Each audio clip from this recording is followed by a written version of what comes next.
السلام علیکم ناظرین، آپ دیکھ رہے ہیں INN نیوز اور میں ہوں حمزہ یاسین۔ ناظرین، تازہ ترین صورتحال یہ ہے کہ عمران خان صاحب نے اعلان کیا ہے کہ ہم جیل بھرو تحریک کا آغاز کرنے والے ہیں۔ انہوں نے اپنے بیان میں یہ کہا کہ ہم موجودہ حکومت کا شوق پورا کریں گے۔ یہ چاہتے ہیں کہ گرفتاریاں کر کے ہم پہ تشدد کر کے ہمیں ڈرا لیں گے، تو ایسا نہیں ہوگا۔ ہم خود اس تحریک کا آغاز کرتے ہیں کہ ہم جیلیں بھریں گے، پورے ملک کی سارے پاکستان کی جیلیں بھر دی جائیں گی۔ میں سگنل دوں گا، آپ نے نکل آنا ہے اور گرفتاریاں پیش کر دینی ہیں۔ اب سب سے پہلے میں آپ کو چھوٹی سی ڈیفینیشن بتاؤں کہ جیل کیا ہوتی ہے۔ جیل ایک ایسا قید خانہ ہوتا ہے جس میں مجرم کو رکھا جاتا ہے۔ مجرم وہ شخص ہوتا ہے جو کوئی ایسا کام کرتا ہے جس سے معاشرے کو یا کسی فرد کو تکلیف پہنچتی ہے، اس کا نقصان ہوتا ہے، یا وہ کام جو قانونی طور پہ جائز نہیں ہوتا، قانون بنایا جاتا ہے کہ یہ کام کرنے والا شخص جو ہے جو مجرم قرار پائے گا وہ شخص مجرم کہلاتا ہے۔ یہ دنیا میں قانون ہوتا ہے، پوری دنیا میں۔ پاکستان میں ایسا نہیں ہے۔ پاکستان میں مجرم کی ڈیفینیشن کچھ اور ہے۔ پاکستان میں مجرم وہ شخص ہے جو دیانتدار ہے، جو ایماندار ہے، جو ٹھیک ہے، جو اچھا ہے۔ مسئلہ تو یہ بھی ہے نا ایک زمانے کا کہ کوئی اچھا ہے تو وہ کیوں اچھا ہے۔ لہٰذا پاکستان میں جو مجرم کی ڈیفینیشن ہے وہ یہ ہے کہ کوئی آواز اٹھائے، کوئی اپنا حق مانگے، کوئی کسی کو بے نقاب کرے، کوئی یہ کہے کہ فلاں شخص زیادتی کر رہا ہے، کوئی یہ آواز بلند کرے کہ میرے اثاثے لوٹے جا رہے ہیں، میری قوم کا پیسہ لوٹا جا رہا ہے، مجھے چوری کیا جا رہا ہے، وہ شخص مجرم ہے۔ پاکستان میں ہر وہ شخص مجرم ہے جو سچ بولے گا، جو حق کے لیے آواز بلند کرے گا، جو طاقتور شخص کے آگے کھڑا ہوگا وہ مجرم ہے۔ یہ پاکستان میں مجرم کی ڈیفینیشن بیان کر رہا ہوں۔ اور جو پاکستان میں جیلیں ہیں ان میں آلریڈی کون سے لوگ بھرے ہوئے ہیں یہ بھی آپ کو بتا دوں۔ چھوٹے چھوٹے مجرم بھرے ہوئے ہیں، وہ لوگ بھرے ہوئے ہیں جن کے پیچھے سفارش نہیں ہے، جن کے پاس پیسہ نہیں ہے، جن کے پاس اتنے سورسز نہیں ہیں کہ وہ رشوت دے کے یا تعلق کو استعمال کر کے چھوٹ جائیں۔ جرم انہوں نے بھی کیا ہوتا ہے۔ وہ چھوٹے چھوٹے جرم جن کو قانون نے جرم قرار دیا ہوتا ہے وہ جرم انہوں نے بھی کیے ہوتے ہیں، وہ پاکستانی جیلوں میں پڑے۔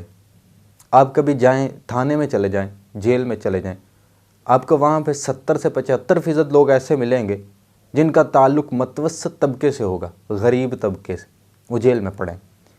جو طاقتور شخص ہے وہ جیل میں نہیں جاتا، یا تو اس کے گھر کو سب جیل قرار دیا جاتا ہے، یا وہ میڈیکل یا بیماری کا بہانہ بنا کے علاج کے لیے اسپتال چلا جاتا ہے، اس کو سب جیل قرار دے دیا جاتا ہے، یا وہ پھر باہر چلا جاتا ہے علاج کروانے۔ عام آدمی جا نہیں سکتا تو وہ جیل میں ہی رہتا ہے، اس کی بیماری کا علاج جو ہے وہاں تشدد کے ذریعے ہی کیا جا رہا ہوتا ہے۔ اور دوسری بات، جیل بھرو تحریک یہ کوئی نئی بات نہیں ہے، ایسی بہت ساری تحریکیں پہلے بھی آ چکی ہیں، یہ ہمارا المیہ بن چکا ہے۔ دوسری دنیا میں بیانیہ بنانا، کیمپین چلانا وقت کی ضرورت سمجھا جاتا ہے۔ پوری دنیا میں وقت کی نوعیت کو بھانپتے ہوئے بیانیہ تیار کیا جاتا ہے، پھر اس بیانیے پہ لوگوں کو اکٹھا کیا جاتا ہے، لوگوں کو یکجا کیا جاتا ہے، متحد کیا جاتا ہے۔ پاکستان میں ایسا نہیں۔ پاکستان میں بیانیہ بنانا سیاسی رسم سمجھا جاتا ہے، اور ہر پارٹی، ہر سیاسی پارٹی اس سیاسی رسم کو ادا کرنے کی پابند ہے۔ سیاسی رسموں کے طور پہ بیانیے بنتے ہیں اور پھر ختم ہو جاتے ہیں۔ جب تک ہمیں سمجھ آنے لگتی ہے کہ اس بیانیے کا اصل مطلب کیا ہے، تب تک وہ بیانیہ دم توڑ چکا ہوتا ہے۔ پتہ چلتا ہے کہ یہ بنا کیسے تھا، کیوں بنا تھا، کیا وجہ تھی۔ لوگوں کو سائیکولوجیکلی کنٹرول کرنے کے لیے وہ بیانیہ بنایا جاتا ہے اور ایک مدت کے بعد وہ ختم ہو جاتا ہے۔ یہ پاکستان کا المیہ ہے۔ پوری دنیا میں ایسا نہیں ہوتا، یہاں پہ ایسا ہوتا ہے۔ سیاسی رسم ہے جو ہر پارٹی نے ادا کرنی ہے۔ کسی نے امید کی شمع جلائی، اس کے پیچھے چل پڑے۔ یعنی کہ ہم اتنے تھک چکے ہیں بطور قوم، اتنے نا امید ہو چکے ہیں، کسی نے چراغ جلایا تھوڑا سا امید کا، اس کے پیچھے چل پڑے، اور پتہ چلا کہ یہ چراغ جس راستے کی طرف لے کے جا رہا تھا وہاں پہ تو کوئی منزل تھی ہی نہیں۔ لہٰذا یہ سیاسی رسمیں ادا کرنا پاکستان میں سیاست کی پابندی سمجھا جاتا ہے۔ تو پریشان نہ ہو، جیل بھرو تحریک کا آغاز ہو چکا ہے، اس میں قربانیاں دی جائیں گی۔ ایسا نہیں ہے کہ اس قوم نے پہلی بار کوئی قربانی دینی ہے، ایسا بالکل نہیں۔ یہ کوئی نئی بات بھی نہیں ہے کہ کسی تحریک کا آغاز ہو رہا ہے، آج سے پہلے بڑی تحریکیں چلیں۔ قرض اتارو ملک سنوارو کی جو مہم چلی تھی، لوگوں نے اپنے پیٹ کھول کے پیسے دیے تھے، ہمیں یاد ہے، اپنے پیٹ کھول کے پیسے دیے تھے کہ اس ملک کو سنوارا جائے۔ تحریک آزادی کشمیر کے نام پہ بڑی ماؤں کے لال کشمیر میں لے جا کر شہید کیے گئے، بنا کچھ بھی نہیں۔ ابھی کل ہی گزرا ہے یوم یکجہتی کشمیر، ہم نے سڑکوں پہ ریلیاں نکالی، احتجاج کیے، اسکول کالج یونیورسٹیوں میں ٹیبلوز کیے گئے۔ 74 سال میں ہم نے کشمیریوں کو احتجاج اور ریلی کے سوا دیا کچھ بھی نہیں۔ وہاں پہ خون کی ہولی کھیلی جاتی ہے، یہاں ہمارے اسکول کالج یونیورسٹیوں میں بچے ناچ کر ٹیبلو پیش کر رہے ہوتے ہیں۔ او با خدا، یہ تم نے کیا کیا؟ تمہیں اس بات کا ادراک ہے کہ تم یکجہتی کشمیر کے نام پہ کیا کر رہے ہو؟ یہ بھی ایک تحریک تھی، اب تک چلی ہے۔ افغانستان لڑ کے آزاد ہوا، آزاد کشمیر لڑ کے آزاد ہوا، جموں کشمیر احتجاج سے آزاد ہوگا۔ میرے خیال سے یہ ان کی سائیکالوجی ہے، یہ سمجھتے ہیں کہ اس طرح ہو سکتا ہے، نہیں ہوگا۔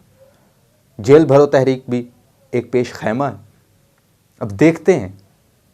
اور مزیدار بات پتہ کیا ہے؟ جب بھی کسی تحریک کا آغاز ہوتا ہے نا، تو اس میں سب سے زیادہ قربانی جو دینے والا ہوتا ہے وہ غریب شخص ہوتا ہے۔ اس قوم کو تربیتی طور پہ قربانیوں پہ سیٹ کر دیا گیا۔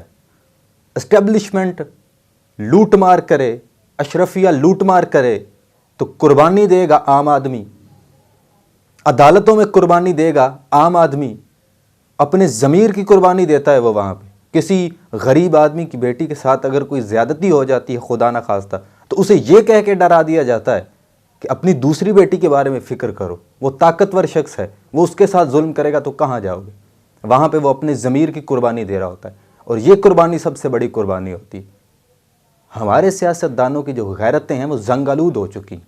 اس قوم کو سوائے قربانیوں کے کہیں بھی استعمال نہیں کیا جا رہا۔ جس قوم کے بارے میں کہا جاتا تھا کہ انہوں نے غزوہ ہند لڑنا ہے، یہ وہ لوگ ہوں گے جو دنیا میں انقلاب لے کے آئیں گے، ان کو قربانیوں کے سوا کہیں استعمال نہیں کیا جا رہا۔ ابھی جیل بھرو تحریک کی اگر کال آ جاتی ہے تو وہاں 70 سے 80% لوگ وہ ہوں گے جو متوسط طبقے سے تعلق رکھتے ہوں گے، عام آدمی ہوں گے جو جیلوں میں جا کے گرفتاریاں پیش کریں گے۔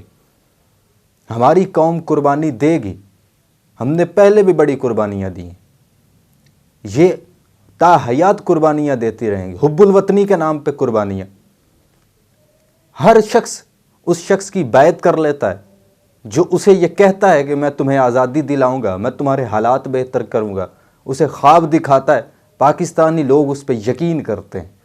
وہ خواب تھے ہی چنبیلیوں سے، تو سب نے حاکم کی کر لی بیعت، پھر ایک چنبیلی کی اوٹ میں سے جو سانپ نکلے تو لوگ سمجھے۔ جب تک سمجھ آتی ہے اس بیانی کی بیانیہ ختم ہو چکا ہوتا ہے۔ آپ قربانیاں دیں، فخر کی بات ہے اپنے وطن کے لیے قربانی دینا، اپنی قوم کے لیے جد و جہد کرنا۔ اس قوم نے اخلاقی طور پہ، معاشی طور پہ، ذہنی طور پہ، جذباتی طور پہ اور معاشی طور پہ ساری قربانیاں دے چکے ہیں یہ لوگ، ابھی مزید قربانیاں دیں گے، کیونکہ جب تک نظام نہیں بدلتا تب تک یہ رسومات نہیں بدلیں گی، یہ سیاسی رسمیں اسی طرح جاری رہیں گی، اور یہ سیاستدان اسی طرح قربانیاں مانگتے رہیں گے۔